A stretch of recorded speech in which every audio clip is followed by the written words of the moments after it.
Salatu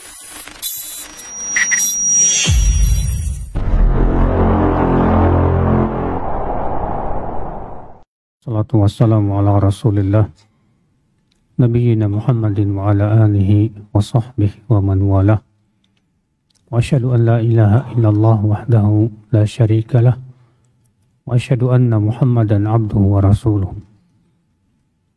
Qala Allah ta'ala fi kitabihil karim, ya ayyuhalladzina amanu taqullaha haqqa tuqatih wa la tamutunna illa wa antum muslimun, amma ba'd. Saudaraku seiman, kita lanjutkan hadis 635. Wa an Abdullah bin Umar radhiyallahu anhuma qala Rasulullah sallallahu alaihi wasallam, la hasada illa fi ithnatain, rajulun atahu Allahul Qur'an fahuwa yaqumu bihi ana al-lail wa ana an-nahar, wa rajulun atahu Allahu malan fahuwa yunfiquhu ana al-laili wa ana an-nahar. Rawahu Muslim wa ghairuhu. Tidak ada hasad atau dengki kecuali kepada dua orang. Yang pertama, kepada orang yang Allah berikan kepadanya Al-Quran. Artinya dia hafal Quran, dia paham tentang ilmu Al-Quran. Maka ia pun mengamalkan Al-Quran sepanjang malam dan sepanjang siang. Dan yang kedua, kepada orang yang Allah berikan padanya harta. Lalu ia infakkan hartanya, siang dan malam. Diriwayatkan Muslim dan yang lainnya. Hadis ini, ikhwatul Islam, kita ambil faidah. Yang pertama, yaitu annal hasad asluhu madmum. Bahwasanya hasad atau dengki itu pada asalnya tercela dia, Pak. Apa itu hasad, akhi? Hasad secara bahasa artinya tamanni al-hasid zawala nikmatil mahsud. Seseorang yang berharap agar kenikmatan orang yang ia dengki itu hilang, hancur. Dan para ulama menyebutkan bahwa hasad itu ada 4 martabat. Al-ula, martabat yang pertama, an yuhibbal hasidu zawalan ni'ma anil mahsud.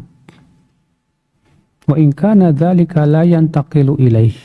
Wa hadha fi ghayatil khubthi.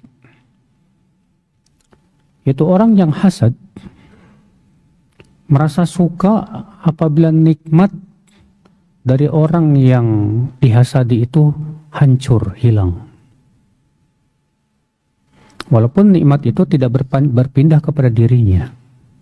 Yang jelas dia pengen supaya kenikmatan orang itu hancur, rusak. Ya, dan dia berusaha bagaimana caranya menghancurkan dia. Maka ini hasad yang paling buruk.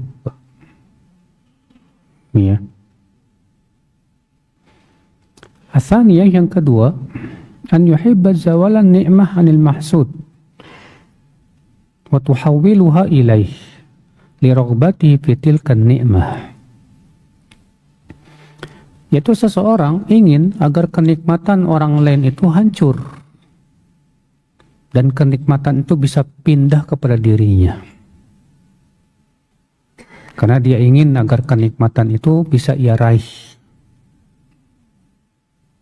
Ini biasanya, Pak, orang yang berada yang kerja di perusahaan, Pak, yang saling berebut jabatan atau instansi tertentu. Bagaimana caranya agar dia bisa menggantikan si fulan. Dicari-cari kesalahannya, dijatuhkan supaya dia bisa menggantikan tempat itu. Iya.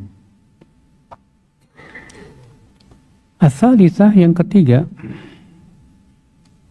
alla yashtahi al-hasid 'ainan ni'mah li nafsihi bal yashtahi mithlaha. Fa in ajiza an mithliha ahabba zawalaha kay la yadhhar at-tafawut bainahuma. Yaitu seseorang yang hasad kepada kenikmatan orang lain, dia sebetulnya tidak menginginkan kenikmatan itu, Pak. Dia hanya menginginkan yang ya selevel dengan kenikmatan itu. Tapi ketika dia tidak mendapatkan yang selevel, nah kenikmatan orang ini dia hasad supaya tidak jadi saingan buat dia. Ya, tidak menyaingi dirinya. Yang 1, 2, 3 ini semua tercela. Dan yang paling buruk yang pertama. Ar-rabi'ah, yang keempat, an yashtahiya li nafsi mithla ni'mah allati li ghairihi fa in lam tahsul fala yuhibbu zawalaha anhu. Itu seseorang menginginkan nikmat yang diberikan oleh Allah kepada dia, tapi dia tidak ingin nikmat itu hilang dari orang tersebut. Dia ingin kenikmatan yang diraih oleh orang tersebut tetap, cuman dia cuma iri aja, pengen aja, tapi tidak ada keinginan supaya ya kenikmatan tersebut hancur, tidak. Nah, yang seperti ini disebut oleh para ulama dengan istilah ghibthah. Ya, bukan hasad.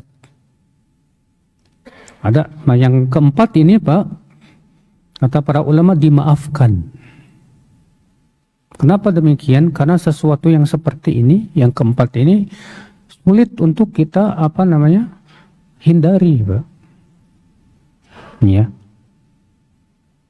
Ikhwatul Islam, saudaraku seiman. Nabi SAW mengatakan tidak ada hasad kecuali kepada 2 orang. Yang pertama, hasad kepada orang yang dia hafal Quran, dia paham Al-Quran, dan dia mengamalkan Al-Quran sepanjang malam, sepanjang siang. Kata para ulama, hasad yang dimaksud dalam hadis ini yaitu yang keempat, itu ghibthah. Ya, artinya dia tidak mengharapkan agar kenikmatan itu hancur dari orang tersebut, tidak. Tapi dia iri, kok dia bisa ya? Dia bisa hafal Quran, dia bisa mengamal Quran, mengamalkan, dia selalu baca Quran. Saya iri, saya pengen kayak dia rasanya. Ya. Maka iri seperti ini, Pak, biasanya menimbulkan apa, Pak? Perlombaan dalam kebaikan. Ya. Yang kedua, kepada orang yang diberikan oleh Allah harta. Tapi ia, Masya Allah, rajin berinfak, rajin bersedekah, dermawan orangnya. Nggak koret, nggak bakhil. Lalu kita merasa iri, Masya Allah ya. Dia diberikan oleh Allah harta, tapi kok tidak tertipu oleh hartanya. Dia selalu membantu orang-orang yang susah, membantu orang-orang yang membutuhkan, selalu berinfak, Masya Allah. Kita iri kepada orang tersebut. Maka rasa iri seperti ini, Pak, menimbulkan apa? Semangat dalam kebaikan. Nah, ini yang harus ada pada diri kita, ya akhi. Kita itu harusnya iri kepada orang-orang yang lebih dari kita dalam kebaikan. Adapun iri dalam urusan dunia gak ada manfaatnya, Pak. Punya teman antum punya mobil yang lebih mentereng dari antum, lalu antum iri, apa manfaatnya? Kalau antum terkena penyakit seperti ini, ya dia kok mobilnya lebih bagus dari mobil saya ya, kemudian kita iri sama dia. Langsung kita ingat, Pak, pertama bahwasanya kenikmatan-kenikmatan itu sebetulnya akan dihisap oleh Allah Subhanahu wa taala. Itu akan dihisap. Semakin mahal, semakin berat hisapnya. Yang kedua, kewajiban kita adalah qanaah. Merasa puas dengan yang ada yang Allah berikan kepada kita. Makanya Allah berfirman, "Wala tatamannaw ma faddalallahu ba'dakum 'ala ba'd." Janganlah kalian mengharap-harapkan karunia yang Allah lebihkan kepada orang lain daripada yang lainnya. Kalau Allah melarang kita mengharap-harapkan kelebihan yang dimiliki oleh orang lain, nggak usah. Maksudnya kata para ulama itu kelebihan dalam masalah dunia. Adapun dalam masalah akhirat, nah ini penting Pak, untuk kita punya iri gitu Pak. Ya, melihat teman antum sering puasa sunnah, sementara antum nggak bisa, iri. Kok saya nggak bisa puasa sunnah ya? Melihat teman antum rajin sholat tahajud, sementara kita nggak pernah, iri. Saya kok nggak bisa tahajud ya? Gimana caranya supaya saya tahajud? Nah, yang seperti ini Pak, bagus Pak. Yang musibah itu ketika kita melihat ya orang lain yang kurang dari kita dalam masalah ibadah. Melihat ada orang ya nggak pernah sholat, lalu kemudian kita melihat ada orang yang rajin sholat, ya lalu kita berkata begini, saya sih yang penting sholat 5 waktu lah, mendingan saya daripada si fulan nggak pernah sholat. Akhirnya kita mencukupkan diri dengan level rendah. Tidak ada jiwa untuk berlomba-lomba. Sementara kita diperintahkan oleh Allah untuk berlomba-lomba dalam apa Pak? Dalam kebaikan. Iya. Ikhwatul Islam, saudaraku seiman. Hadis ini kita ambil faedah yang kedua, keutamaan orang yang diberikan oleh Allah ilmu tentang Al-Quran, tentang sunnah, lalu ia amalkan sepanjang malam, sepanjang siang, dia amalkan. Maka orang ini agung di sisi Allah, ya akhal Islam. Ya. Hadis ini kita ambil faedah keutamaan orang yang dermawan, Pak, yang banyak berinfak, membantu fakir miskin, membantu orang-orang susah. Dan orang ini pahalanya agung. Rasulullah SAW sabda apa? As-sa'i 'alal armalah wad-du'afa kal mujahid fi sabilillah wa kal qa'im alladhi la yaftur was-sha'im alladhi la yuftir. Orang yang senantiasa membantu para janda dan orang-orang lemah, itu pahalanya sama dengan orang yang berjihad di jalan Allah, dan sama dengan orang yang selalu sholat tak pernah lelah, sama dengan orang yang selalu puasa tak pernah berbuka. Masya Allah, Pak. Makanya kata Al-Imam Al-Qastalani, siapa yang ingin ya mendapatkan pahala berjihad tanpa harus berperang, maka perhatikanlah orang-orang yang lemah, Pak. Para janda, orang-orang yang susah. Perhatikan mereka, Pak. Karena itu pahalanya di sisi Allah agung sekali, ya akhul Islam. Ada orang yang kerjaannya, Pak, tiap bulan umroh, tetangganya susah nggak diperhatiin, gimana itu? Rasulullah SAW umroh dalam umur hidupnya cuma 4 kali. Bukankah lebih baik membantu orang-orang susah, Pak? Wallahi membantu orang susah itu lebih utama, Pak, daripada umroh sunnah. Daripada memperbanyak umroh sunnah. Sebutkan dalam hadis yang dihasankan oleh Syekh Al-Albani rahimahullah, wala an amshi'a ma'a rajulin fi hajatin lah ahabbu ilayya min an a'taqifa fi masjidi hadha syahra. Aku berjalan untuk memenuhi kebutuhan saudaraku, itu lebih aku sukai daripada itikaf di masjidku sebulan lamanya. Bagi sekarang Pak, banyak orang-orang susah Pak. Perekonomian sekarang lagi hancur. Ya, banyak orang-orang yang susah. Maka dari itu coba Pak perhatikan orang-orang susah, terutama saudara-saudara kita sesama Muslim. Gimana caranya untuk ya memajukan perekonomian sesama Muslim nih Pak? Agar Muslim Islam tuh kuat ini, kaum muslimin kuat perekonomiannya, saudaraku seiman, rahimani wa rahimakumullah jami'an. Hadis 636 juga mirip.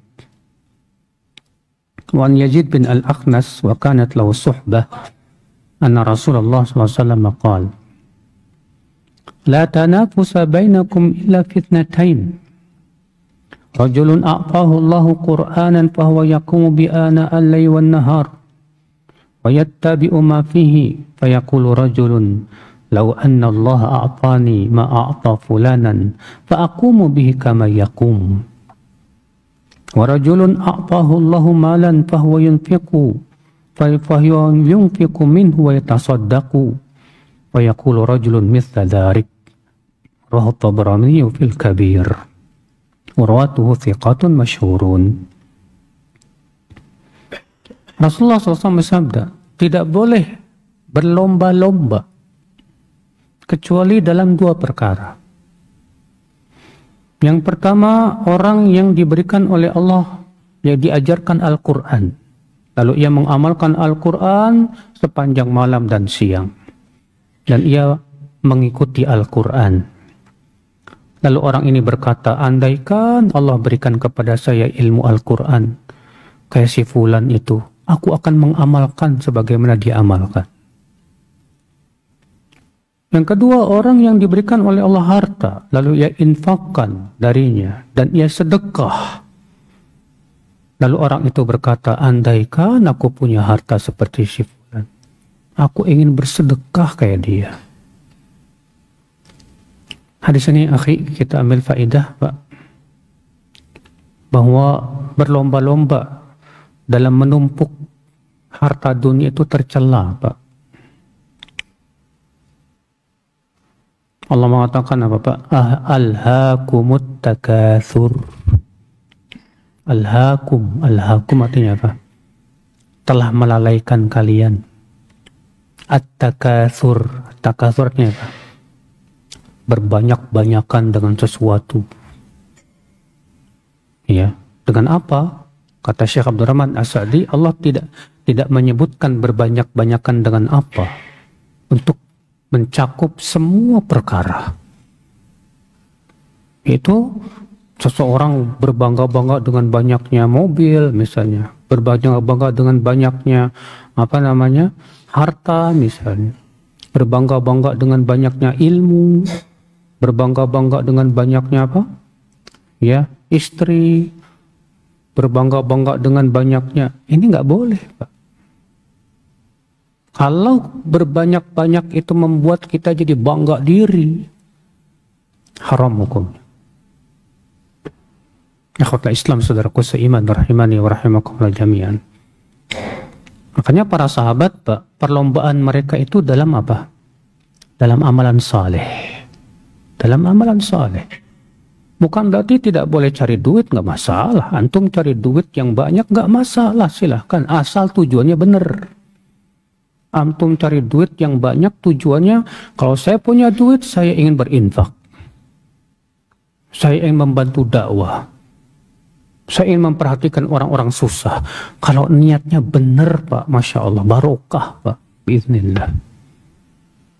Tapi kalau kita ngumpulin duit, niatnya cuma sebatas untuk berbangga-bangga saja, ya, maka yang seperti ini tidak ada nilainya sama sekali di sisi Allah. Bahkan itu bisa membahayakan kita, saudaraku seiman. Makanya Allah mengatakan, fastabiqul khairat. Berlomba-lombalah dalam apa? Kebaikan tuh. Ya, perlombaan tuh dalam kebaikan. Dahulu orang-orang susah di zaman Rasulullah, orang-orang fakir miskin, iri kepada orang kaya bukan karena orang kaya punya duit, bukan. Sebagian disebutkan dalam hadis, ya, ja'a fuqara ila Rasulullah SAW, datang orang-orang fakir miskin kepada Rasulullah SAW. Faqalu maka mereka berkata, ya Rasulullah, dhahaba ahlud duthur bil ujur. Wahai Rasulullah, orang-orang kaya itu pergi membawa pahala banyak sekali ya Rasul. Yusalluna kama nusalli, wa yasumuna kama nasum, wa yatasaddaquna bi fuduli amwalihim wa la natasaddaq, wa yahujjun, wa ya'tamirun. Mereka salat sebagaimana kita salat. Mereka puasa sebagaimana kami puasa, tapi mereka bisa sedekah, kami nggak bisa. Mereka bisa pergi haji, kami nggak bisa. Mereka bisa umroh, kami nggak bisa. Masya Allah. Itulah Pak, orang-orang fakir miskin di zaman Rasulullah ternyata iri kepada orang kaya bukan karena banyak duitnya, enggak kayak kita. Kita ngelihat orang kaya, ya, iri karena banyak duitnya. Ya akhi, ternyata fakir miskin di zaman Rasulullah SAW itu iri karena orang kaya banyak amalnya. Kita sholat, dia sholat. Kita puasa, dia puasa. Tapi dia sedekah, kita nggak bisa. Akhirnya Rasulullah berkata apa? Maukah aku ajarkan kepada kalian suatu amalan tudrikuna man sabaqakum, yang bisa kalian bisa dengan amalan itu mengejar orang-orang kaya yang telah mendahului kalian itu. Apa ya Rasulullah? Ajarkan dong. Ucapkan setelah sholat subhanallah 33 kali, alhamdulillah 33 kali, Allahu Akbar 34 kali. Akhirnya sama orang fakir miskin diamalkan Pak, sembunyi-sembunyi biar orang kaya nggak tahu. Rupanya orang kaya tahu, dia amalkan sama orang kaya. Datang lagi ke Rasulullah, hai Rasulullah, mereka tahu amalan kami. Maka Rasulullah pun tertawa dan berkata, fadlullah yu'tihi man yasha. Karunia Allah yang Allah berikan kepada siapa yang Allah kehendaki. Makanya Pak, paling susah itu nyaingin orang kaya yang soleh Pak. Susah nyainginnya. Coba kita mau nyaingin gimana coba? Ya, kita berusaha untuk beramal, kita nuntut ilmu, dia nuntut ilmu. Ya. Kita berusaha untuk beramal soleh apa saja, dia juga lakukan. Waduh, Masya Allah. Nah ini yang kita iri. Ini yang kita iri. Saudaraku seiman, rahimani wa rahimakumullah jami'an.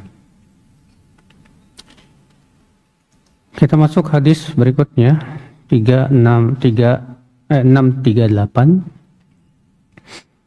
Wa an Fadalah bin Ubaid wa Tamim ad-Dari radhiyallahu anhuma anin Nabi sallallahu alaihi wasallam qala man qara'a 10 ayatin fi lailah kutiba lahu qintarun min al-ajr wal qintaru khairun min ad-dunya wa ma fiha fa idza kana yaumul qiyamah yaqulu rabbuka azza wa jalla iqra warqa bi kulli ayatin darajah hatta yantahiya ila akhiri ayah ma'ah yaqulu Allahu azza wa jalla lil 'abdi iqbid fayaqul al-'abdu bi yadihi ya rabb anta a'lam yaqulu bi hadhihi al-khuld wa bi hadhihi an-na'im rawahu at-Tabrani fil Kabir wal Awsat bi isnadin hasan. Rasulullah SAW bersabda, siapa yang menghafal, membaca, di sini menghafal maksudnya ya, 10 ayat, ya, membaca dalam satu malam, di mana dia hafal dan membacanya dalam sholat. Kata para ulama, dia bacanya dalam sholat. Dituliskan untuknya pahala yang banyak.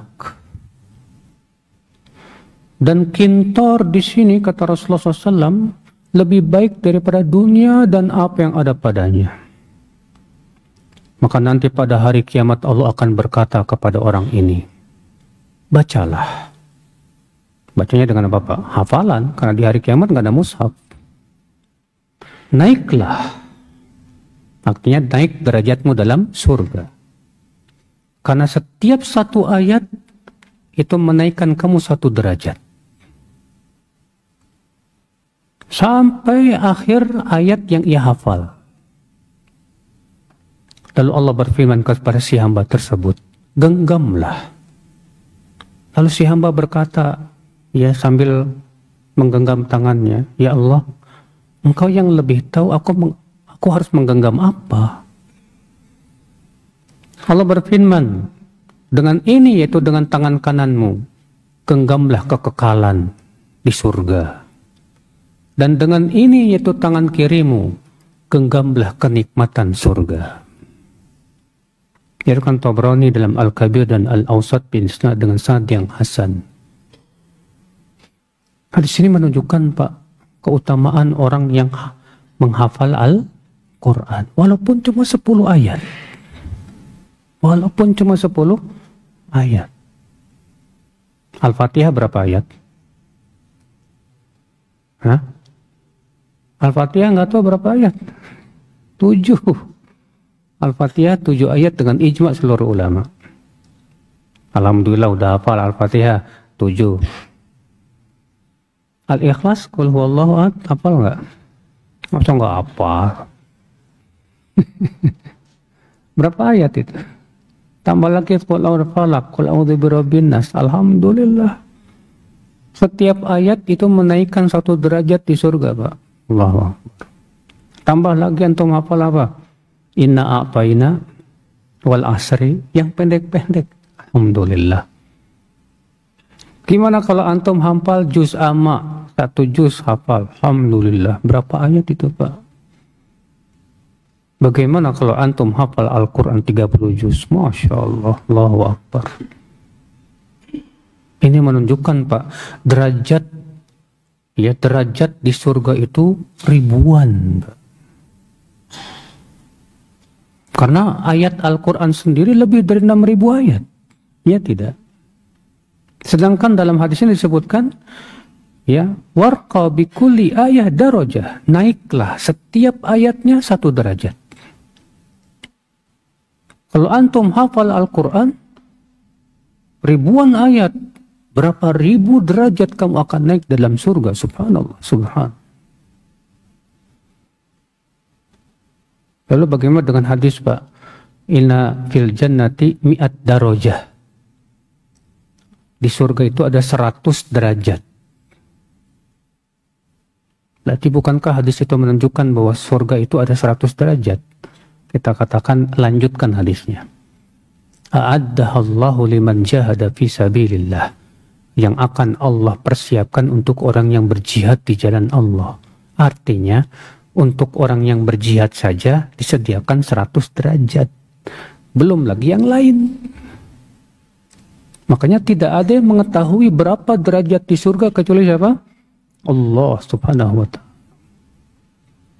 Yang kita harapkan, kita pengen punya derajat yang sangat tinggi di sisi Allah, Pak.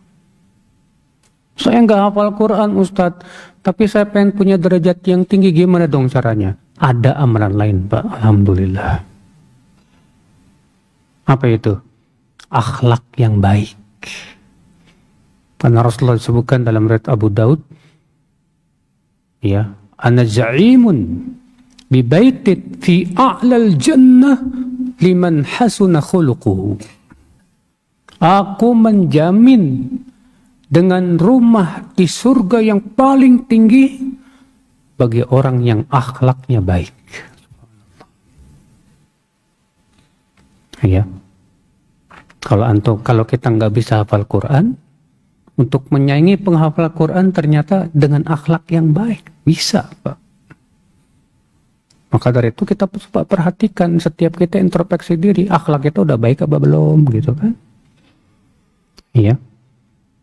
Saudara seiman rahimani wa rahimakumullah jami'an. Hadis ini kita ambil faedah, saudaraku seiman, bahwa Allah disifati berbicara. Karena Allah berkata kepada si hamba ini, Iqra, bacalah. Warqa, dan naiklah Setiap ayatnya 1 derajat. Berarti Allah berbicara tidak Pak? Berbicara. Dengan suara yang didengar oleh si hamba. Dalam suatu riwayat disebutkan yasma'uhu man ba'ud kama yasma'uhu man qarub. Allah akan mengajak bicara seluruh manusia yang akan didengar oleh yang jauh seperti didengar oleh yang dekat. Maka ini bantahan terhadap orang yang meyakini Allah tidak berbicara. Dan Allah tidak disifati dengan sifat bicara. Ya, seperti kaum Mu'tazilah, demikian pula kaum Jahmiyah, demikian pula bantahan terhadap kaum Asy'ariyah yang punya keyakinan Allah berbicara tanpa suara. Ya, ikhwata Islam, saudaraku seiman, rahimani wa rahimakumullah jami'an. Hadis ini menunjukkan Pak, bahwa menghafal 10 ayat lebih baik daripada dunia dan seisinya. Hafal 10 ayat dan memahaminya itu lebih baik daripada dunia dan seisinya. Dan dahulu para sahabat tuh Pak, kebiasaan mereka belajar kepada Rasul itu 10 ayat dulu Pak. Sebagaimana Utsman bin Affan radhiyallahu anhu mengatakan demikian. Kunna nata'allamul Qur'an 10 ayat. Kami dahulu di zaman Rasulullah belajar Al-Quran itu 10 ayat dulu. Kami tidak mau menambah sampai kami mempelajari ayat-ayat tersebut dan mengamalkannya. Demikian kita seharusnya Pak. Ya. Sayang sekali Pak, kalau kita itu hafalannya bagus, cuma buat ngapalin nyanyian, ya, gak ada manfaatnya Pak. Sayang banget Pak, punya hafalan bagus, cuma buat ngapalin dangdutan, ngapalin bintang sepak bola, ngapalin apa lagi Pak. Sayang Pak, antum punya otak encer itu gunakan buat menghafalkan Quran, menghafalkan hadis. Sayang banget, ya. Makanya kalau kita diberikan oleh Allah kemampuan untuk bisa menghafalkan, kholas sudah, ambil Al-Quran, hafalkan. Walaupun cuma sehari bisanya 1 ayat, alhamdulillah. Ya. Jangan sampai hati kita, otak kita kosong dari hafalan Quran, Pak. Kata Rasulullah SAW, ya, orang yang kosong hatinya dari Quran, kalbaitil kharib, seperti rumah yang kosong, nggak ada apa-apanya. Tapi kalau orang yang hatinya ada Al-Quran, seperti firman Allah, Pak, nurun ala nur, cahaya di atas cahaya, artinya cahaya Al-Quran di atas cahaya iman. Karena orang yang beriman, hatinya bercahaya. Ditambah dengan Al-Quran, semakin bercahaya. Saudaraku seiman, rahimani wa rahimakumullah jami'ah. Wallahi akhi, menghafal Quran itu kebahagiaan buat hidup kita, Pak. Iya. Nah ini. Kita lanjutkan akhul Islam hadis berikutnya. Wa an Abdullah bin Amr bin Al-As radhiyallahu anhu qala qala Rasulullah sallallahu alaihi wasallam man qama bi 10 ayatin lam yuktab minal ghafilin wa man qama bi 100 ayah kutiba minal qanitin wa man qama bi 1000 ayah kutiba minal muqantarin. Rawahu Abu Daud wa Ibnu Khuzaimah fi sahihihi. Siapa yang sholat malam dengan membaca 10 ayat tidak akan ditulis sebagai orang yang lalai. Dan siapa yang sholat malam dengan membaca 100 ayat maka ditulis sebagai orang yang qanit. Qanit itu yang tunduk dan patuh. Dan siapa yang sholat malam dengan membaca 1000 ayat, ditulis untuknya pahala yang tak terbilang jumlahnya. Ya. Ikhwata Islam, saudaraku seiman. Hadis ini menunjukkan Pak, anjuran supaya kita sholat malam. Ya. Dan sholat malam itu, kalau misalnya di sholat malam kita cuma baca 10 ayat saja, tidak akan ditulis sebagai orang yang lalai. Dan 10 ayat mudah, alhamdulillah.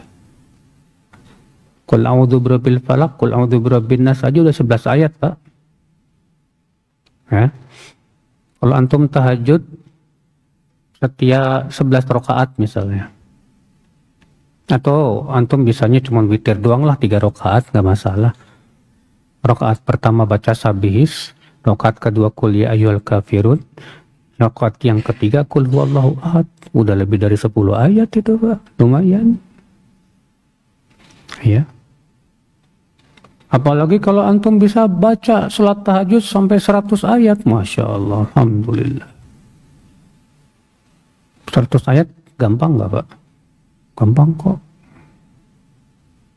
11 kali 7 berapa, Pak? 11 kali 7 77, ya kan? Al-Fatihah kan 7 ayat. Setiap rakaat 7 ayat. Kalau antum sholat 11 rakaat, Al-Fatihah 2 sudah 77 ayat. Sisa berapa? Nah, sisanya tinggal 33. 23. Tinggal 23. 23 ayat gampang banget itu, Pak. 23 ayat antum baca surat apa? Wassama idzatil buruj udah ketutup itu. Ya, atau awal fajri udah ketutup itu, Pak. Jadi sebetulnya 100 ayat gampang nggak, Pak? Gampang banget, Masya Allah.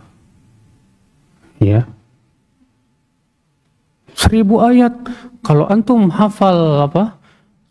Juz amma, lalu antum baca juz amma, ya, dalam sholat malam 11 rakaat, lumayan tuh, Pak, bisa 1000 ayat itu. Masya Allah. Ya khotbah Islam, saudaraku seiman rahimani wa rahimakumullah jami'an. Karunia Allah itu luas sekali, Pak. Iya. Maka dari itu kita berusaha berlomba-lomba lah, Pak, untuk bisa melaksanakan hadis ini, Pak. Bayangkan cuma 10 ayat saja tidak akan ditulis sebagai orang yang lalai. Bayangkan. Iya. Sungguh rugi banget kan, Pak, kalau ada orang yang nggak mau sholat tahajud, nggak mau sholat malam, tidur gitu aja udah sampai subuh. Iya. Hadis berikutnya. Wa Nabi Hurairah radhiyallahu anhu anin Nabi sallallahu alaihi wasallam qala man hafadha ala haula'i salawatil maktubati lam yakum minal ghafilin wa man qara'a fi lailah 100 ayah lam yuktab minal ghafilin aw kutiba minal qanitin. Rawahu Ibnu Khuzaimah fi sahihihi wa fi riwayatin lahu yani al-Hakim qala fiha ala syarti Muslim aidan man qara'a 10 ayat fi lailah lam yuktab minal ghafilin. Siapa, kata Nabi SAW, yang betul-betul menjaga sholat 5 waktu, dia tidak akan ditulis sebagai orang yang lalai. Dan siapa yang membaca di malam hari 100 ayat, maksudnya dalam sholat malam, tidak akan ditulis sebagai orang yang lalai atau ditulis sebagai orang yang tunduk dan patuh. Saudaraku seiman rahimani wa rahimakumullah jami'an. Namun jangan sampai, Pak, ketika membaca hadis ini seakan-akan sholat malam itu lebih utama daripada sholat 5 waktu. Dan sudah pernah lewat hadisnya, Pak, bahwa sholat 5 waktu jauh lebih utama dibandingkan sholat apa? Sholat malam. Jangan sampai kita demi mengejar sholat tahajud, akhirnya malah melalaikan sholat subuh. Ini ketertipuan namanya. Iya. Tetap kita berusaha untuk sholat malam, walaupun cuma 1 rakaat nggak apa-apa. Antum mampunya 1 rakaat nggak apa-apa, silakan. Utsman bin Affan dulu sholat witir sholat malamnya cuma 1 rakaat, Pak. Tapi baca 30 juz. Ya. Muawiyah sholat malam cuma 1 rakaat. Ya. Sampai ada yang mencelaknya dan mengatakan kepada Ibnu Abbas, "Hai Ibnu Abbas, tuh lihat, amir kita, pemimpin kita, sholat malam cuma 1 rakaat." Apa kata Ibnu Abbas? "Innahu faqih." Dia orang yang sangat faqih. Ya. Ikhwatal Islam, saudaraku seiman rahimani wa rahimakumullah jami'an. Kenapa Ibnu Abbas mengatakan faqih? Karena Muawiyah kan sebagai seorang khalifah dan melaksanakan tugas-tugas sebagai khalifah jauh lebih agung daripada sholat malam. Ya. Ikhwatal Islam, saudaraku seiman rahimani wa rahimakumullah jami'an. Kita masuk ke bab at-tarhib min sholatil insan wa qiraatihi halan nu'as. Ancaman dari seseorang sholat dalam keadaan ngantuk. Artinya makruh hukumnya, Pak, kalau kita ngantuk banget maksa-maksain sholat. Iya. Hadis 641. An Aisyah radhiyallahu anha anna Nabiy sallallahu alaihi wasallam qala: "Idza na'asa ahadukum fi sholati falyarqud hatta yadhhaba anhu an-nawm. Fa inna ahadakum idza shalla wa huwa na'is la'allahu yadhhabu yastaghfir fayasubbu nafsahu." Rawahu Malik wal Bukhari wa Muslim, Abu Daud wa Tirmidzi wa Ibnu Majah wan Nasa'i wa lafdhuhu. Idza na'asa ahadukum wa huwa yusalli falyansarif fala'allahu yad'u ala nafsihi wa huwa la yadri. Dari Aisyah, semoga Allah meridainya, bahwa Nabi SAW bersabda, apabila salah seorang dari kalian ngantuk dalam sholatnya, maksudnya sholat malam ya, hendaklah ia tidur saja sampai hilang ngantuknya. Karena seseorang kalau sholat dalam keadaan ngantuk, boleh jadi yang tadinya ia istighfar malah mencaci maki dirinya sendiri.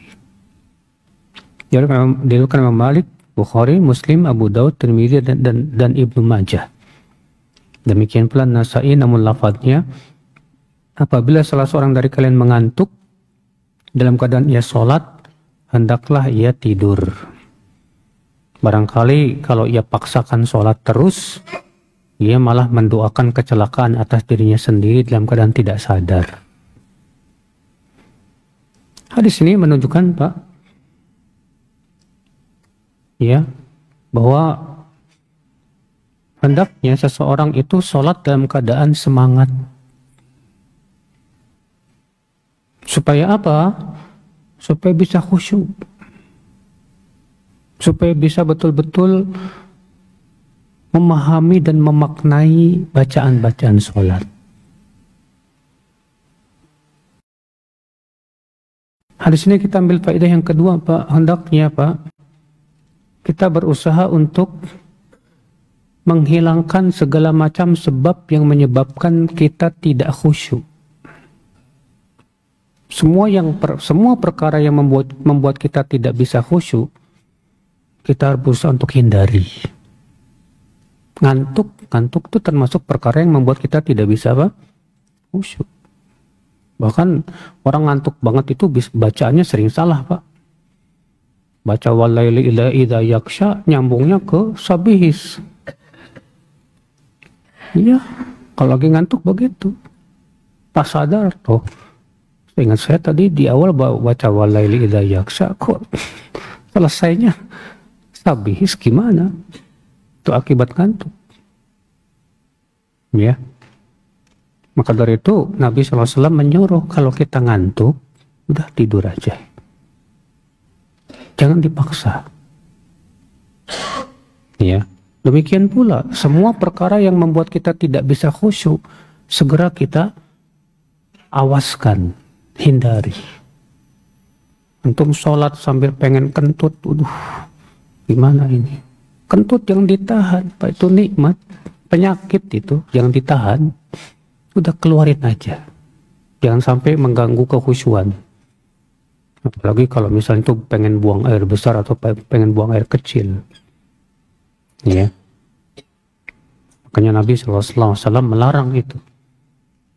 Janganlah kata Rasulullah seseorang sholat wahwa yudafi'ul akhbathan, dalam keadaan dia menahan dua yang khobith, yaitu buang air besar dan buang air kecil. Ya. Udah. Demikian pula kalau hidangan sudah tersedia, sementara ya udah masuk isya ya. Sementara antum lapar banget gitu, udah makan dulu aja. Nah, demikian wabillahi taufiq. Naam.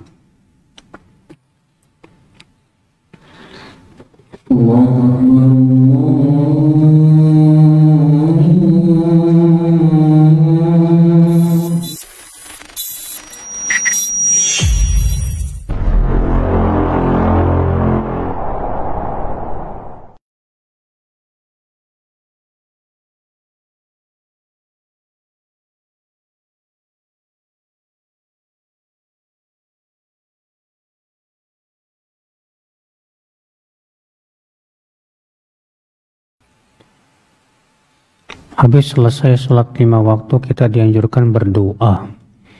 Apakah sebelum berdoa itu diwajibkan membaca sholawat terlebih dahulu? Sunnahnya begitu. Ya. Bukan dalam hadis bahwa Nabi SAW mendengar orang yang berdoa dalam sholat, tidak memuji Allah dan tidak bersalawat atas Rasulullah. Lalu Rasulullah bersabda apa? Ajilah hada. Ini orang tergesa-gesa. Ya. Maka Rasulullah memanggil dia. Kata Rasulullah apa? Tidak ada Allah. Kalau kamu berdoa kepada Allah, fahmadillah. Ya. Pujilah Allah dulu. Tsumma salli alaihi. Kemudian salawatlah kepada Rasul, kepadaku. Kemudian setelah itu silahkan kamu berdoa. Bahkan dalam suatu riwayat Tirmidzi, doa seseorang itu terkatung-katung antar langit dan bumi sampai diucapkan sholawat. Ya.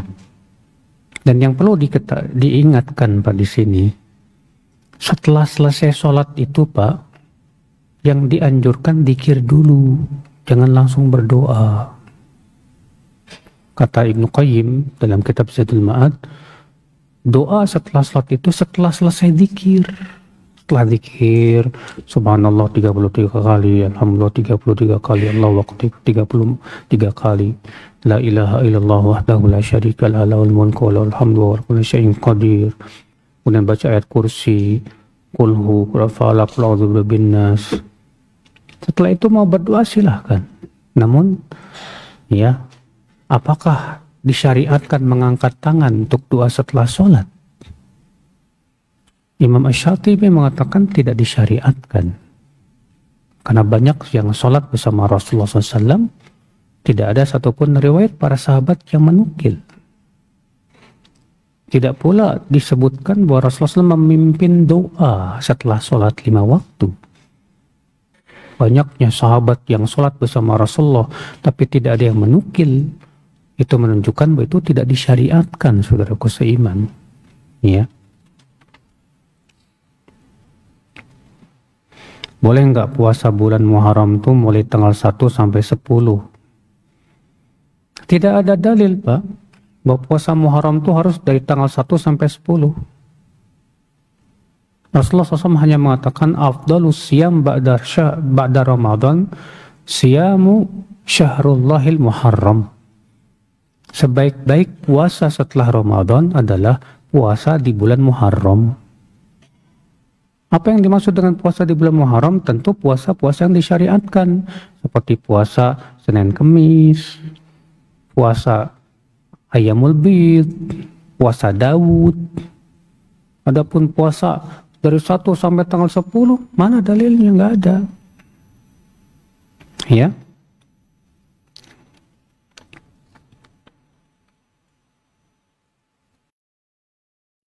Mana yang lebih baik? Sedekah ke orang yang susah dekat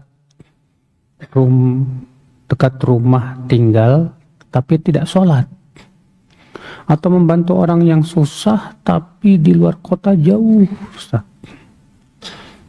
Mudah-mudahan dengan antum bantu tetangga antum yang nggak sholat itu, dia jadi sholat. Ketika antum bantu dia, sambil antum mendakwahi dia, mengajak dia sholat, ya, sehingga antum pahalanya double, pahala sedekah, yang kedua dapat unta merah, ya.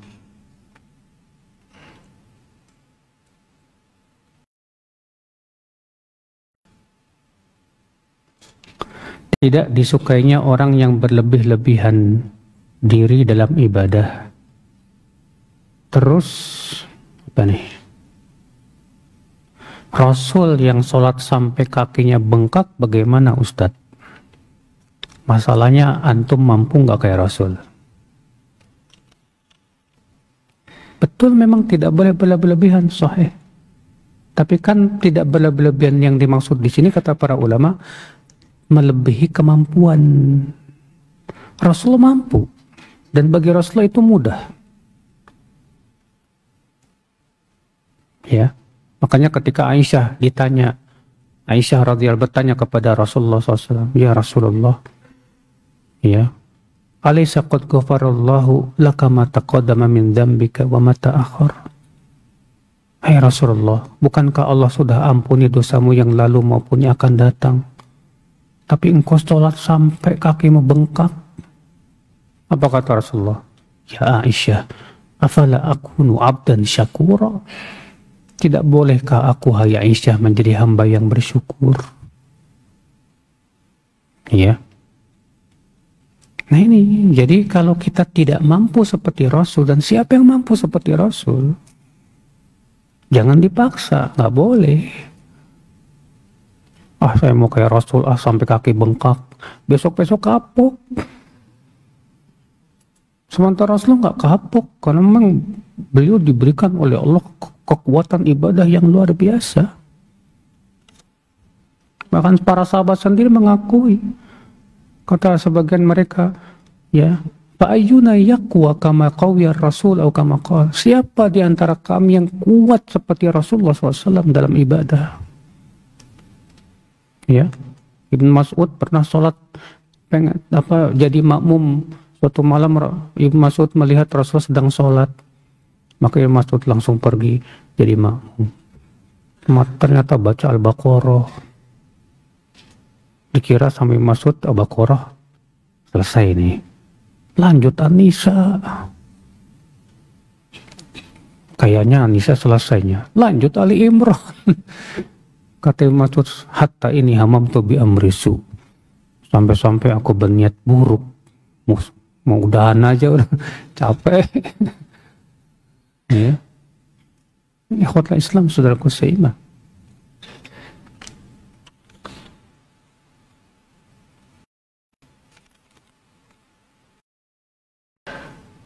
Bagaimana caranya kita bisa punya akhlak yang baik, Ustadz, sedangkan kita manusia biasa? Jangan pernah berkata saya manusia biasa, sehingga saya nggak bisa punya akhlak baik. Salah itu, Pak. Akhlak itu bisa kita usahakan. Betul, kita memang manusia biasa, banyak kekurangan. Tapi apakah karena banyak kekurangan kita tidak berusaha untuk memperbaiki? Terus bagaimana caranya? Caranya belajar dan mempelajari akhlak Rasulullah SAW. Dan kitab tentang akhlak banyak. Sambil kita introspeksi diri. Akhlak sabar, kita punya nggak akhlak sabar? Ya, akhlak tabah, akhlak tawadu, punya nggak, sambil kita introspeksi diri. Ya, siapa yang bersungguh-sungguh, insya Allah bisa. Demikian wabillahi taufik. Assalamualaikum warahmatullahi wabarakatuh.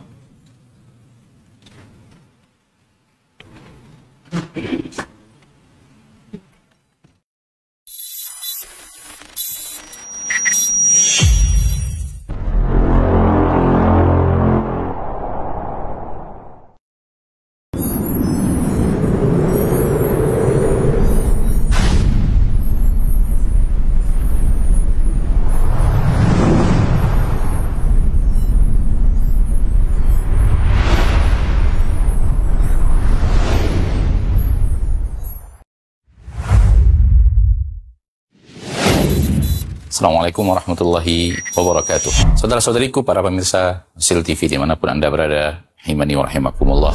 Semoga antum selalu berada dalam lindungan Allah Tabaraka wa Ta'ala, dan semoga kesehatan, keberkahan, rahmat dan nikmat Allah Tabaraka wa Ta'ala selalu meliputi Anda semuanya. Ma'asyiral muslimin, ma'asyiral muslimat, dakwah merupakan sebuah tugas bersama dari umat Nabi kita tercinta Muhammad sallallahu alaihi wasallam. Allah tabaraka wa taala menyuruh kita untuk meninggikan agama Allah tabaraka wa taala dengan kemampuan yang kita miliki. Yang mampu dengan ilmunya, berdakwah dengan ilmunya. Yang mampu dengan tenaganya, berdakwah dengan tenaganya. Yang mampu menyumbangkan waktunya. Demikian juga yang mampu dengan hartanya, maka berdakwah dengan harta itu. Saudara-saudariku, para pemirsa Hasil TV dimanapun Anda berada, pada kesempatan yang berbahagia ini, saya mengajak Anda, pemirsa Hasil TV dimanapun berada, para pencinta Hasil TV dimanapun berada, untuk meringankan beban operasional yang dibutuhkan oleh Hasil TV di dalam mengemban suara dakwah yang agung ini. Mari infakkan sebahagian daripada yang Allah Tabaraka wa Ta'ala mudahkan kepada kita, dari apa yang Allah rezekikan kepada kita, guna kepentingan syiar dakwah melalui media-media, diantaranya adalah Hasil TV. Melalui Hasil TV, sangat banyak saudara-saudari kita kaum muslimin dan muslimat yang bisa mendapatkan dakwah di bumi yang sangat jauh, di negeri yang sangat terpencil. Bahkan tidak sedikit dari mereka yang mendapatkan hidayah kepada sunnah Rasulullah SAW melalui media Hasil TV yang kita cintai. Semoga apa yang antum berikan merupakan pembuka kebaikan, merupakan pembuka hidayah bagi saudara-saudari antum menuju jalan yang sesuai dengan sunnah Nabi kita tercinta SAW, sehingga di akhirat mendapatkan pahala bagaikan seorang yang di tangannya Allah Tabaraka wa Ta'ala bukakan hidayah kepada seseorang, seperti yang dikatakan Nabi kita tercinta SAW, la iyahdiyallahu bika rajulan wahidan khairun laka min humurin na'am. Sekiranya satu orang mendapatkan hidayah melalui dirimu, melalui usahamu, melalui apa yang telah engkau berikan, melalui apa yang telah engkau dakwahkan, maka itu lebih baik daripada unta merah. Sebagian para ulama mengatakan lebih baik daripada dunia dan perhiasannya. Sallallahu wasallam wa baraka wa an'am ala abdihi wa rasulihi Muhammad. Walhamdulillahi rabbil alamin. Assalamualaikum warahmatullahi wabarakatuh.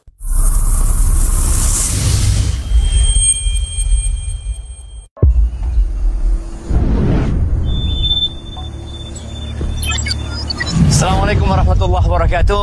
Jamaah rahimakumullah. Ana sempat berdiri di tempat ini berapa tahun yang lalu kira-kira, Ustaz? 2 tahun yang lalu. 2 tahun yang lalu ya. 2 tahun yang lalu itu belum ada bangunan yang kita lihat di belakang ini. Dan alhamdulillah bangunan umat Islam sudah jadi. Markas Sunnah Nusantara Al-Hijrah ini sudah beraktivitas dan sekarang santrinya sudah 112. Kemudian kegiatan di masjid sudah berjalan. Tinggal bagaimana kita bersama-sama menyelesaikan proyek ini. Iya, proyek ini kalau kata Ustaz Maududi butuh waktu panjang, tapi yang jelas kita harus segera, Ustaz. Insya Allah. Karena umur kita nggak ada yang tahu ya. Tapi yang jelas yang akan kita bawa ada apa yang kita amalkan ya. Nah. Ketika seorang mati, dia nggak bawa mobilnya, nggak bawa rumahnya, tapi amalan akan dia bawa. Paling tidak antum punya sesuatu yang antum titipkan di tempat ini. Bersama-sama kita menuju ke surga insya Allah, dan harapan besar ana markas ini segera selesai dan bisa menampung santri 4.200. 4.200.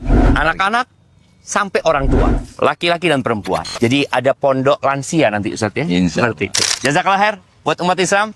Assalamualaikum warahmatullahi wabarakatuh.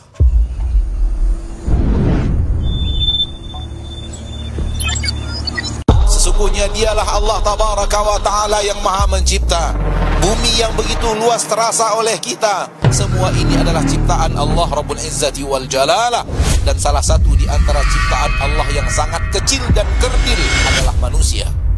Rangkaian Safari Dakwah Ustaz Maududi Abdullah LC Hafizahullah di Sumeneb, Pamekasan, dan Bangkalan tanggal 27 hingga 29 Juni 2025. Ketahuilah manusia bahwa kita adalah ciptaan Allah, dan Allah Tabaraka wa Ta'ala berhak atas seluruh hambanya untuk memerintahkan apapun yang ia perintahkan kepada hamba tersebut. Ketahuilah bahwa milik Allah semua makhluk, dan milik Allah lah perintah untuk makhluk. Wa inni laghaffarun liman taba wa amana wa amila salihan thumma ihtada wa ma a'jalaka an qaumika ya Musa qala hum ulai ala athari wa ajiltu ilaika rabbi litarda. Saksikan rangkaian Safari Dakwah ini di Asil TV.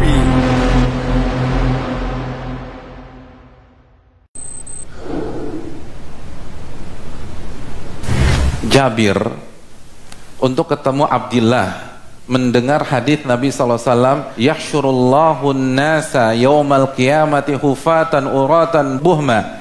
Allah akan bangkitkan manusia pada hari kiamat nanti dalam kondisi telanjang bulat, gak bawa bekal, tanpa dikhitan, gak pakai alas kaki. Jabir untuk dapat satu hadis ini itu jalan kaki 1 bulan. Kita wifi gratis, 1 buku hadis yang isinya ribuan hadis, lalu masuk ke gadget kita. Ilmu tuh dibuka sama Allah sekarang. Tapi kenapa? Pertanyaannya nih, kenapa mereka selalu di atas kita dan kita selalu di bawah mereka? Kenapa kualitas iman dan takwa mereka luar biasa dan kita nggak pernah bisa ngejar mereka?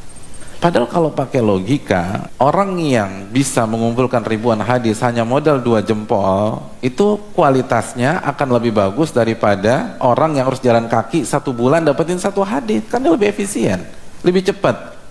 Tapi kenapa kualitas mereka lebih bagus? Kata ulama, pengisi Masjid Nabawi, Syekh Muhammad bin Muhammad Al-Mukhtar Shinqiti, beliau mengatakan, keberkahan hadirin, keberkahan ilmu itu yang beda. 1 hadis tapi berkah itu lebih baik daripada ribuan hadis kurang berkah. Makanya kata Syekh Shinqiti, yang harus diincar oleh para penuntut ilmu, orang yang datang ke kajian, orang yang mengejar majelis Ustadz A, Ustadz B, Ustadz C, Ustadz D, bukan hanya mencari ilmu, tapi mencari keberkahan ilmu, mencari ilmu yang bermanfaat. Yang Nabi minta apa? Allahumma inni as'aluka ilman nafi'a, ilmu yang bermanfaat, bukan sekedar ilmu yang banyak semata. Nabi minta ilmu yang berkah, ilmu yang bermanfaat. Lalu Nabi meminta perlindungan kepada Allah, wa'udzubika min ilmin la yanfa', dan aku berlindung kepada Allah dari ilmu yang tidak bermanfaat. Dan salah satu cara mendapatkan keberkahan ilmu adalah usaha, upaya, effort yang sungguh-sungguh. Karena semakin kita jungkir balik mendapatkan sesuatu, sesuatu itu semakin bernilai di dalam sanubari kita.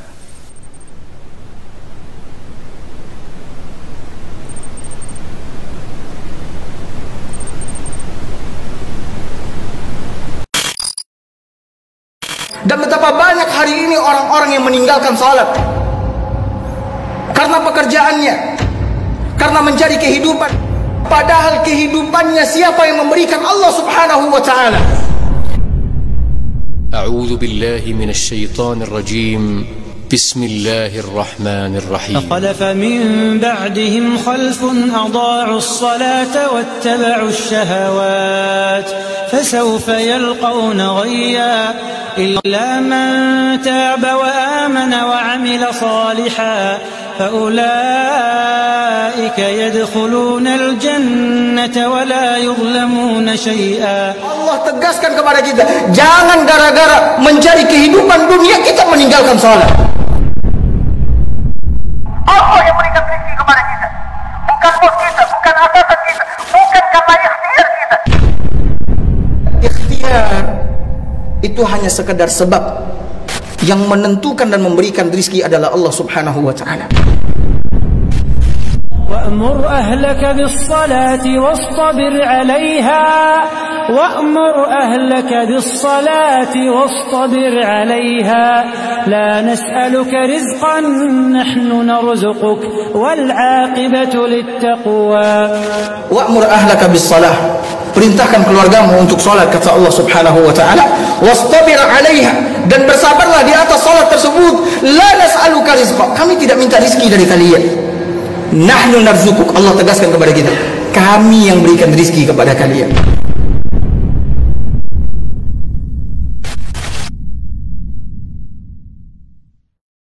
Manusia paling merugi di permukaan bumi adalah orang yang tidak bisa menikmati salat dan tidak bisa menikmati munajat kepada Allah. Ya ayyuhalladzina amanu ruk'u wasjudu wa'budu rabbakum waf'alul khaira la'allakum tuflihun. Sesungguhnya perkara yang pertama kali ditanya oleh Allah Azza wa Jal kelak di hari kiamat berkaitan dengan salatnya. Awwalu ma yuhasabu alaihi al-'abdu yaumal qiyamati salatuh. Seorang hamba di akhirat yang pertama kali dihisab dari amalannya adalah salat. Apabila salatnya baik, baik seluruh amalannya. Namun apabila salatnya rusak, rusak seluruh amalannya. Dan sebagian kaum muslimin melalaikan salat, bahkan meninggalkan salat yang meruntuhkan agamanya. Sebagian lagi salat hanya Jumat saja, bahkan sebagian juga hanya salat di bulan puasa saja.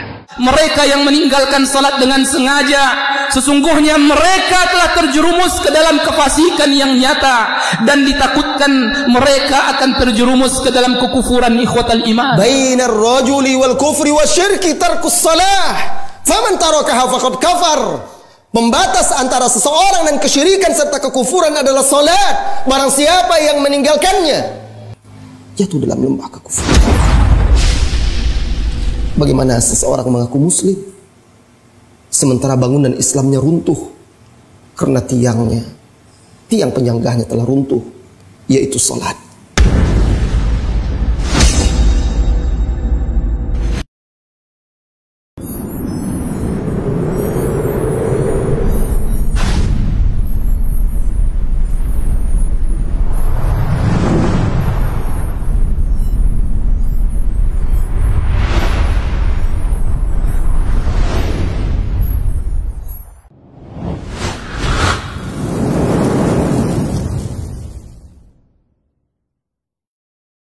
Allahu Akbar, Allahu Akbar,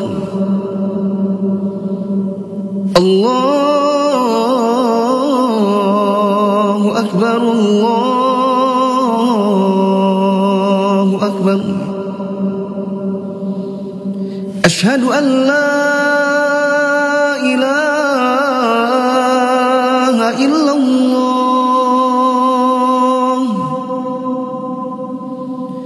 Asyhadu an la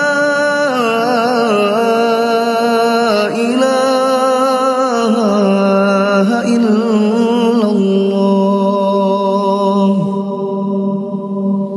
Asyhadu anna Muhammadar Rasulullah.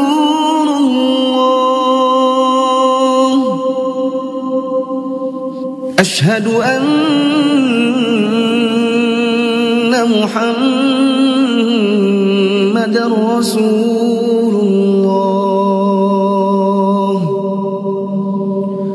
Hayya 'alas salah,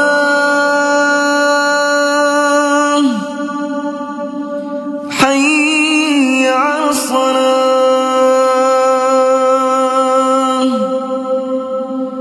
hayya 'alal falah.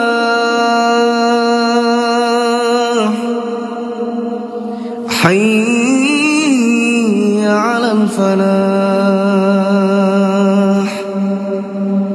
الله أكبر، الله أكبر. لا إله إلا الله. اللهم صل على محمد وعلى آل محمد كما صليت على آل إبراهيم إنك حميد مجيد. اللهم بارك على محمد وعلى آل محمد كما باركت على آل إبراهيم إنك حميد مجيد. اللهم رب هذه الدعوة التامة والصلاة القائمة آت محمدا الوسيلة والفضيلة وابعثه مقاما محمودا الذي وعدته. Alhamdulillah, telah hadir aplikasi dakwah yang menunjang kebutuhan umat muslim dalam melaksanakan ibadah harian yang sesuai dengan tuntunan Al-Quran dan As-Sunnah. Asil App hadir dengan fitur-fitur sebagai berikut: TV dan radio streaming. Fitur ini memudahkan pengguna untuk mengakses tayangan Asil TV, radio, dan televisi dakwah lainnya dalam genggaman pengguna. Fitur infak. Pengguna dapat menyalurkan infak untuk pembangunan Markas Sunnah Nusantara Al-Hijrah dan infak pendidikan di Markas Sunnah Nusantara Al-Hijrah kapan saja dan di mana saja dengan sangat mudah. Al-Quran dan Hadis. Fitur Al-Quran yang dilengkapi dengan terjemahan per kata, per ayat, dan ke depan insya Allah akan dilengkapi juga dengan tafsir. Dan fitur hadis yang memuat 8 kitab hadis populer yang bisa kita baca serta pelajari kapan saja dan di mana saja. Fitur kajian. Playlist serial kajian Asil TV guna memudahkan pengguna dalam menyimak video kajian secara berurutan dan sesuai tema. Fitur zakat. Mempermudah pengguna dalam menghitung zakat harta. Fitur zikir. Panduan zikir harian mulai dari zikir bangun tidur, zikir pagi dan petang, hingga zikir sebelum tidur. Fikih dan artikel dakwah. Menyajikan berbagai kitab fikih dalam format PDF yang dapat dibaca dan dipelajari kapan saja. Dan nasihat Islam melalui artikel dakwah yang update setiap harinya. Fitur Murotal. Audio tilawah Al-Quran dari kori-kori terbaik. Info masjid. Mengetahui lokasi masjid terdekat, info kegiatan masjid, memudahkan jemaah untuk menghubungi call center masjid guna mendapatkan informasi terkait masjid lainnya. Jadwal sholat, arah kiblat, dan kalender hijriah. Memberikan notifikasi jadwal sholat, penunjuk arah kiblat, dan mengetahui penanggalan dalam kalender hijriah. Semua terangkum dalam satu genggaman. Asil App, asli dan dari hati. Assalamualaikum warahmatullahi wabarakatuh. Alhamdulillahirrabbilalamin. Wassalatu wassalamu ala al-mab'uthi rahmatan lil'alamin, Nabiyyina wa habibina Muhammadin wa ala alihi wa sahbihi wa man tabi'ahum bi ihsanin ila yaumiddin. Wa ba'd. Saudaraku-saudariku, kaum muslimin dan muslimat rahimani wa rahimakumullah. Semoga Allah tabaraka wa ta'ala selalu memberikan kepada antum kesehatan, keselamatan, taufik dan hidayah. Pada kesempatan yang berbahagia ini, Ana sedang berada di Masjid Al-Hijrah, Markas Sunnah Nusantara Al-Hijrah, Kota Pekanbaru. Progres yang akan kita capai dan akan kita rencanakan pada tahun ini adalah memindahkan ruang sholat dari ruang sholat sementara ke ruang sholat lantai 1. Sehingga kita berencana bi'idznillah azza wajal untuk kita mulai pembangunan dinding lantai 1, kemudian juga hal-hal yang berhubungan dengan fasilitas yang ada di dalam lantai 1 Masjid Al-Hijrah. Mulai dari ruang mihrab, kemudian sarana pendukung lainnya. Ini akan kita progreskan insyaallah ta'ala dari sisi penggunaan areal masjid. Ma'asyarul muslimin wal muslimat, masih tetap berjalan progres lantai 2 ruang sholat akhwat, yaitu pembangunan tiang dan rooftop lantai 2 Masjid Al-Hijrah. Bi'idznillah azza wajal, ini akan menjadi fokus pekerjaan yang akan dilakukan oleh Yayasan Asil Cahaya Tauhid pada pembangunan Masjid Al-Hijrah. Adapun untuk asrama, sekarang sudah mulai pembangunan lantai 2 dari asrama Markas Sunnah Nusantara Al-Hijrah. Mudah-mudahan ketika Allah tabaraka wa ta'ala memudahkan selesainya pembangunan lantai 2, kita akan melakukan juga penambahan santri yang akan bisa kita terima untuk belajar agama, belajar akidah sahihah, belajar sunnah nabawiyah di Markas Sunnah Nusantara Al-Hijrah. Tentu bersama antum dan antuna, ma'asyarul muslimin dan muslimat, rahimani wa rahimakumullah, di mana antum berada. Ana kembali menghimbau, kembali mengajak, mari kita fastabiqul khairat, membangun kebaikan untuk diri kita sendiri dengan jalan berinfak di jalan Allah Tabaraka wa Ta'ala, mendonasikan sebagian harta kita untuk dakwah, sehingga dengannya kita membangun kebaikan di surga Allah Tabaraka wa Ta'ala. Allah Tabaraka wa Ta'ala memerintahkan itu kepada kita dan berfirman kepada kita, wa anfiqu mimma razaqnakum min qabli ayyatiya ahadakumul maut. Infakkan, donasikan sebahagian daripada apa yang kami rezekikan kepada kalian sebelum datang kepada kalian kematian. Dan sebaik-baik tempat berdonasi adalah rumah Allah Tabaraka wa Ta'ala, masjid yang sedang kita rencanakan pada kesempatan yang berbahagia ini, bahkan dalam progres pembangunan sekarang ini.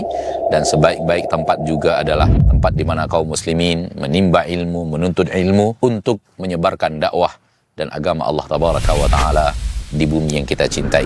Ma'asyarul muslimin wal muslimat, mudah-mudahan bersama antum saudaraku saudariku kaum muslimin dan muslimat, kita saling bahu-membahu, saling fastabiqul khairat, saling bergandengan tangan untuk membangun kejayaan agama Allah Tabaraka wa Ta'ala di bumi Nusantara yang kita cintai ini. Semoga keberadaan kita bersama di dunia dalam al-jihad fi sabilillah, menegakkan agama Allah di permukaan bumi, membuat kita diberikan Allah Tabaraka wa Ta'ala kesempatan untuk bersama-sama menghuni surga Allah Rabbul Izzati wal Jalalah. Wa sallallahu wasallam wa baraka wa an'am ala abdihi wa rasulihi Muhammad, wa akhiru da'wana anil hamdulillahi rabbil alamin. Assalamualaikum warahmatullahi wabarakatuh.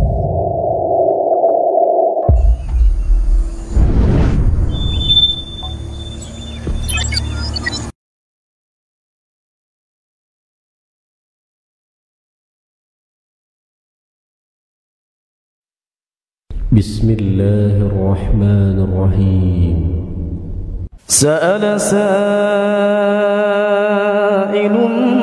بعذاب واقع للكافرين ليس له دافع من الله ذي المعارج تعرج الملائكة والروح إليه في يوم كان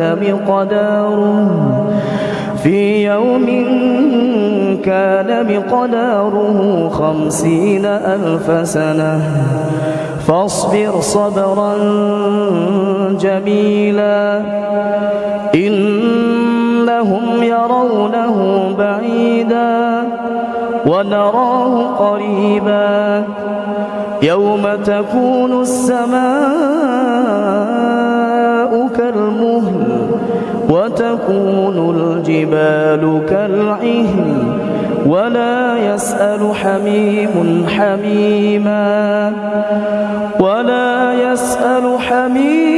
حميما يبصرونهم يود المجرم لو يفتدي من عذاب يومئذ ببنيه وصاحبته وأخيه وفصيلته التي تؤويه ومن في الأرض جميعا ثم ينجيه كلا إنها لظى نزاعة للشوى تدعو من أدبر وتولى وجمع فأوعى إن الإنسان خلق هلوعا إذا مسه الشر جزوعا وإذا مسه الخير منوعا إلا المصلين الذين هم على صلاتهم دائمون والذين في أموالهم حق معلوم للسائل والمحروم والذين يصدقون بيوم الدين والذين هم من عذاب ربهم مشفقون إن عذاب ربهم غير مأمون والذين هم لفروجهم حافظون إلا على أزواجهم أو ما ملكت أيمانهم فإنهم غير ملومين فمن ابتغى وراء ذلك فأولئك هم العادون والذين هم لأماناتهم وعهدهم راعون والذين هم بشهاداتهم قائمون والذين هم على صلاتهم يحافظون أولئك في جنات مكرمون فما للذين كفروا قبلك مهطعين عن اليمين وعن الشمال عزين أيطمع كل امرئ منهم أن يدخل جنة نعيم كلا إنا خلقناهم مما يعلمون فلا أقسم برب المشارق والمغارب إنا لقادرون على أن نبدل خيرا منهم وما نحن بمسبوقين فذرهم يخوضوا ويلعبوا حتى يلاقوا يومهم الذي يوعدون يوم يخرجون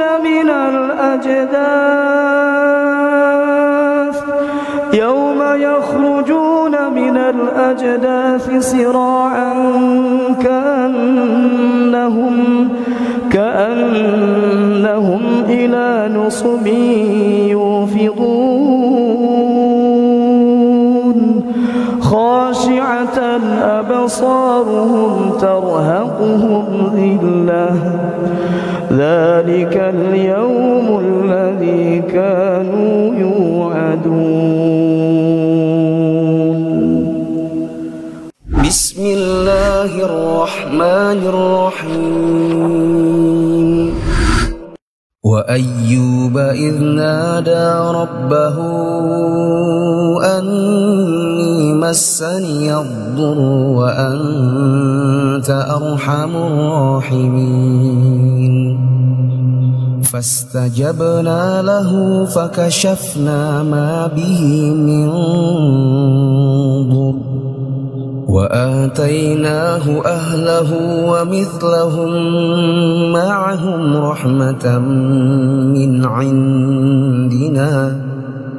رحمة من عندنا وذكرى للعابدين وإسماعيل وإدريس وذا الكفل كل من الصابرين وأدخلناهم في رحمتنا إنهم من الصالحين وذا النون إذ ذهب مغاضبا فظن أن لن نقدر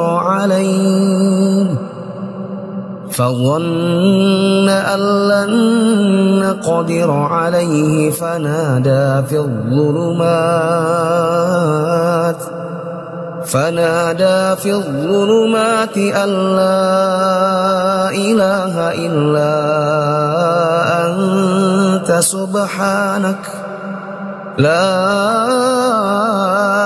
إله إلا أنت سبحانك إني كنت من الظالمين فاستجبنا له ونجيناه من الغم وكذلك ننجي المؤمنين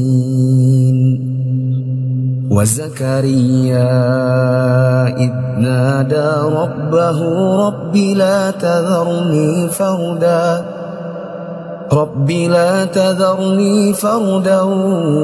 وأنت خير الوارثين فاستجبنا له ووهبنا له يحيى وأصلحنا له زوجه إنهم كانوا يسارعون في الخيرات ويدعوننا رغبا ورهبا وكانوا لنا خاشعين والتي أحصنت فرجها فنفخنا فيها من روحنا وجعلناها وابنها آية للعالمين إن هذه أمتكم أمة واحدة وأنا ربكم فاعبدون وتقطعوا أمرهم بينهم كل إلينا راجعون فمن يعمل من الصالحات وهو مؤمن فلا كفران لسعيه وإنا له كاتبون وحرام على قرية أهلكناها أنهم لا يرجعون حتى إذا فتحت يأجوج ومأجوج وهم من كل حدب ينسلون